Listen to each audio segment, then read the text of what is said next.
I'm gonna do a double single. Can I get the animal style, please? Thank you. In-N-Out really is part of California's culture. You think of great weather, you think of beaches, you think of In-N-Out. All right, the moment of truth. That is so good. That's a big bite for a big arch. Order a Big Mac in Mumbai, there is no beef. Order one in Tokyo, there is shrimp. In Germany, beer with your fries. In the Philippines, spaghetti. Same logo, different menu. Why?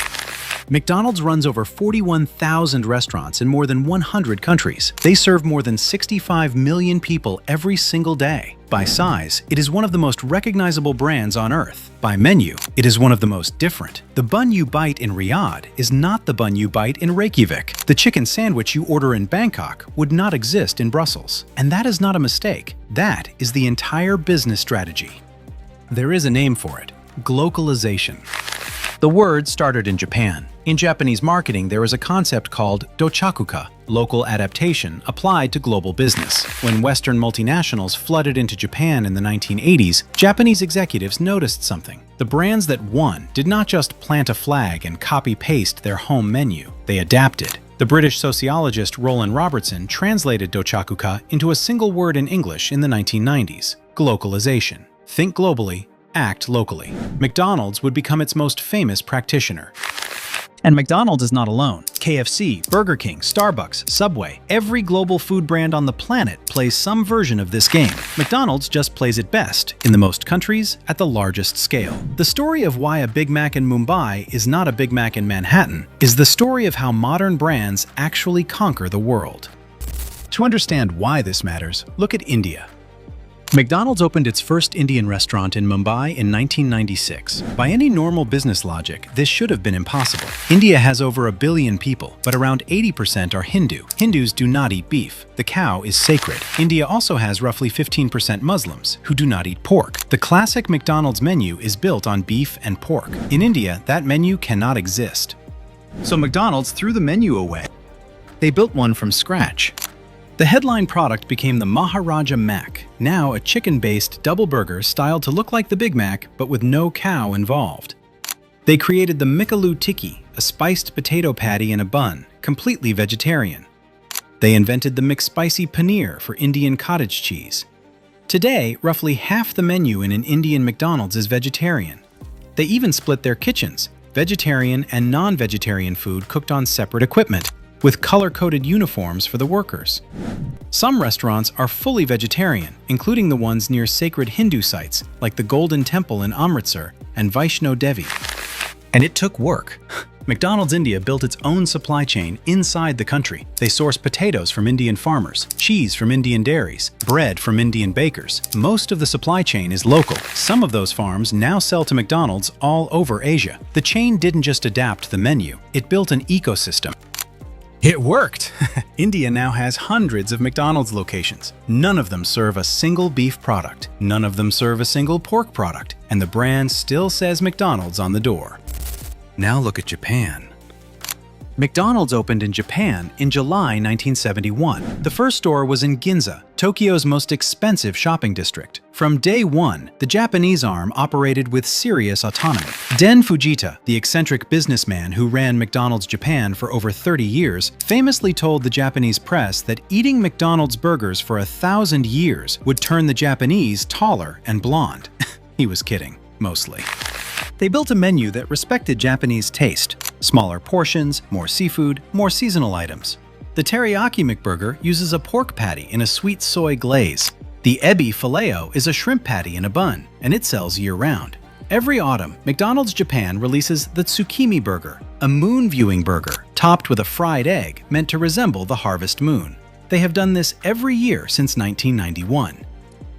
Japan also pioneered the snack-sized McDonald's experience. Drinks come smaller, fries come smaller. The menu rotates faster. Customers stop in more often, for shorter visits, and order less per visit. Spend per customer is lower than the US. Visits per customer per month is much higher. The math works.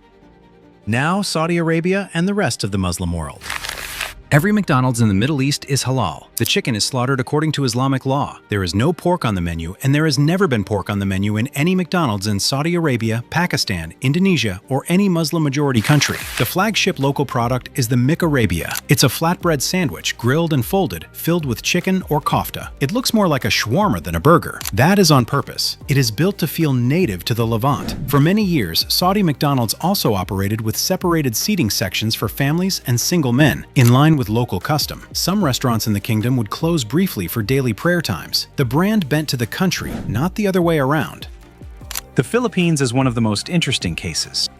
In the Philippines, McDonald's competes against a local chain called Jollibee, and for decades, Jollibee has been winning. Jollibee built a chicken and sweet spaghetti formula that Filipinos consider deeply tied to their childhood. So McDonald's Philippines did something almost no other McDonald's does. They started selling Filipino spaghetti. McSpaghetti is a sweet tomato and banana ketchup sauce poured over noodles, topped with sliced hot dog and shredded cheese. To a Western tourist, it looks bizarre. To a Filipino kid, it tastes like home. McDonald's Philippines also serves chicken McDo with rice, because rice is the meal in Southeast Asia, not fries.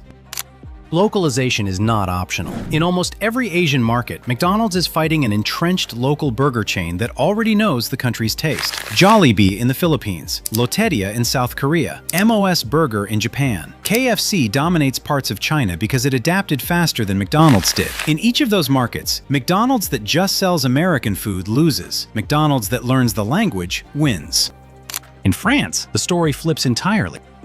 McDonald's entered France in 1979. For years, French consumers and intellectuals treated it as cultural pollution, fast food, as a symbol of American cultural imperialism. So McDonald's France did something nobody predicted. They went upmarket. They built premium European-style cafes inside the restaurants, called McCafe. They sold macarons. They redesigned the interiors to look like Parisian bistros. They started promoting French farmers in their advertising. Local beef, local cheese, local potatoes. Today, McDonald's France serves Le McBaguette on an actual French baguette. In some locations, they serve beer, and France is now one of the most profitable McDonald's markets outside the United States. Germany goes further on the alcohol side. In many German McDonald's, you can order a beer with your meal. The Nürnberger sandwich, 3 Nuremberg-style bratwurst sausages stuffed into a bun, has appeared on the German menu in different forms over the years. In Hong Kong, McDonald's sells a rice burger, where the bun is replaced by 2 compressed rice patties. In South Korea, you can order a bulgogi burger with sweet Korean barbecue sauce on the beef. In Thailand, you can get the samurai pork burger, even in a country where Buddhism is the dominant religion. Every market is different. Every menu is different. The arches stay the same. Everything inside them moves. The mechanism is the same everywhere. McDonald's keeps a tight grip on operations. Temperature standards for the fryer, exact timing for the grill, branding rules for the logo and the colors. But the menu, the marketing, and the store design are negotiated locally. Sometimes a joint venture, sometimes a master franchise. The local partner speaks the language. Headquarters listens. But glocalization is not a guaranteed strategy. It can fail. In 2002, McDonald's closed every single one of its restaurants in Bolivia. The chain had been there for 5 years and had fewer than 10 locations. Bolivians never really took to it. The food felt foreign. The prices felt high. Local food culture was strong enough to push back. McDonald's quietly walked away. Iceland did something similar after the 2008 financial crisis. The cost of importing ingredients to a remote island made the model unworkable, and the country's only 3 McDonald's closed in 2009. Trinidad and Tobago, Jamaica, and Barbados have also lost their McDonald's. The model does not always survive. And there is another version of failure. Back in 1990, when the first McDonald's opened in Moscow's Pushkin Square, the line on opening day stretched for hours. 30,000 Russians stood in the cold to buy their first Big Mac. The Soviet Union still existed. The Berlin Wall had fallen just months earlier. For Russians, that burger wasn't food. It was a piece of the West they had been kept away from for 70 years. The brand was political before it was edible. Then, in 2022, after Russia invaded Ukraine, McDonald's left Russia entirely, selling all 850 restaurants to a Russian operator who rebranded them as Vkusno I Tochka, which roughly translates to tasty, and that's it. Sometimes the country changes around the brand instead of the brand changing around the country. So why does any of this matter for the rest of business? Because McDonald's broke a rule that almost every globalizing company before it had followed. Theodore Levitt, the legendary Harvard Business School professor, wrote a famous 1983 article called The Globalization of Markets. He argued that consumer preferences were going to converge worldwide, that smart companies would offer the same product everywhere, drive costs down through standardization, and beat any company that wasted money on local variation. The future of global business, Levitt said, was sameness.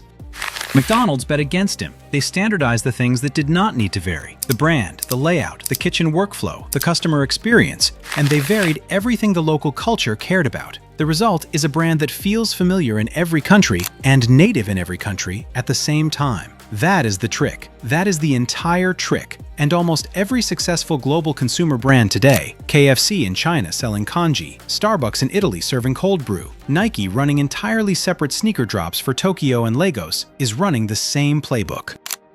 The Economist invented something called the Big Mac Index in 1986 to track currency values across countries, on the assumption that a Big Mac is the same thing everywhere. The joke is that it isn't. The Big Mac in Mumbai is a chicken sandwich. The Big Mac in Tel Aviv comes without cheese to keep it kosher. The Big Mac in Tokyo is smaller than the Big Mac in Texas. The world's most uniform brand is also the world's most adaptive brand, and that contradiction is exactly why it owns the planet. Geography decides what people eat. Geography decides what brands have to become to survive. And the most globally dominant company on Earth figured out a long time ago, if you want to feed the whole world, the world has to taste like itself, not like you. Geography decides money. Geography decides power. And sometimes, geography decides what's on your bun.